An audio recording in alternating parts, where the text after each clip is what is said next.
My name is Drance. I have lived in this province for almost 60 years, and for most of that time I was associated with the Department of Ophthalmology of the University of British Columbia and the Vancouver General Hospital.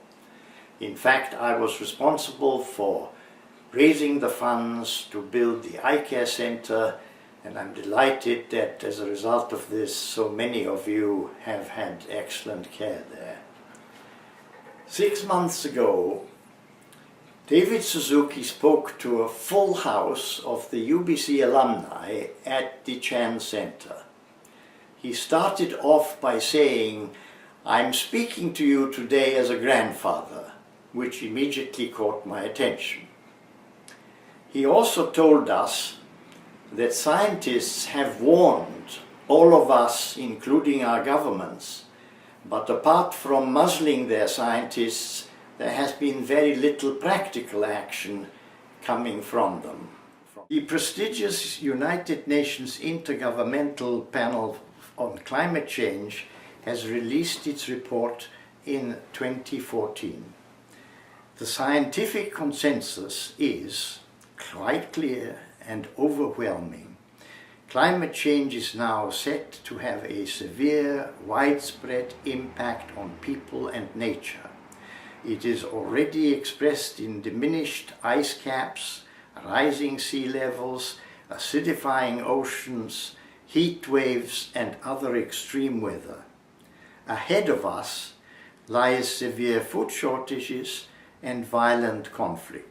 John MacDonald, the founder of MacDonald and Detweiler, who incidentally built Canada's space arm for the NATO shuttles, said the same thing to an audience recently, where he said, "Do not ask me what we can do for the planet.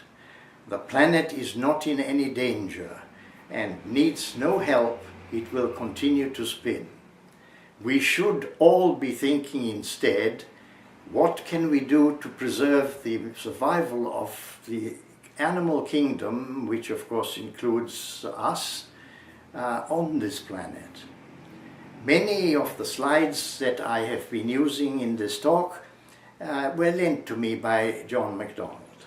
At the present rate of progression in climate change and human growth, our children and certainly our grandchildren will have difficulty on the planet. They may not even survive. The Intergovernmental Climate Change Panel is, however, optimistic that at this time the trend can still be reversed. I want to show you on this slide what has happened to the carbon dioxide for the last 800,000 years. You will undoubtedly know that there are ups and downs which are expected, but I want you to note that the humans have been on the planet 120,000 years, and you note on the right side of the slide that there is a huge upward swing which has never been seen before. So that some of this is certainly attributable to the humans and certainly out of keeping with anything that anybody has witnessed in the last million years. This next slide shows the greenhouse effect, which shows the fact that we are now having in the atmosphere enough carbon dioxide and other things that hold the heat in on the planet and produce heating of our planet. Slide shows the CO2 readings over the last 750 years, and you can see that there was a rise of the CO2, but it has become quite dramatic, and this upgrading of the on the right is called the Keeling curve, and it shows in fact of what's happened in the last 250 years, and it has changed. I'm now showing you that the average monthly Arctic sea ice extent has is going down continually and has done so for the last 200, nearly 200 years. Having just said this about the ice cap and the ice disappearing, let me just draw to your attention that our temperature on Earth has so far risen only 0.83 of a degree centigrade. Yet the glaciers are melting, the ice mass is diminishing, and so there is no question that even such a small temperature rise produces significant effects. The American-Chinese agreement has set itself a target of less than 2 degrees of change by the end of the century. Many experts predict the temperature to be greater than 4 degrees by the end of the century, and there is no evidence at all that the human can adapt to such a quick change, so we might be gone. It shows very clearly the global mean sea level which has increased as a result of the melting of the ice, and as you can see, it is a continuously rise. This is a very graphic picture from Alaska which shows the disappearance of the glaciers, and you can see what happened to Muir Glacier between 1941 and 2004, a mere half century. It's a gorgeous picture on the right without any ice in it at all, whereas in 1941 there was a very dense glacier. Let me also just, in this gloomy picture, present once again the idea from the IPCC, which is quite optimistic that at this time this trend is still reversible.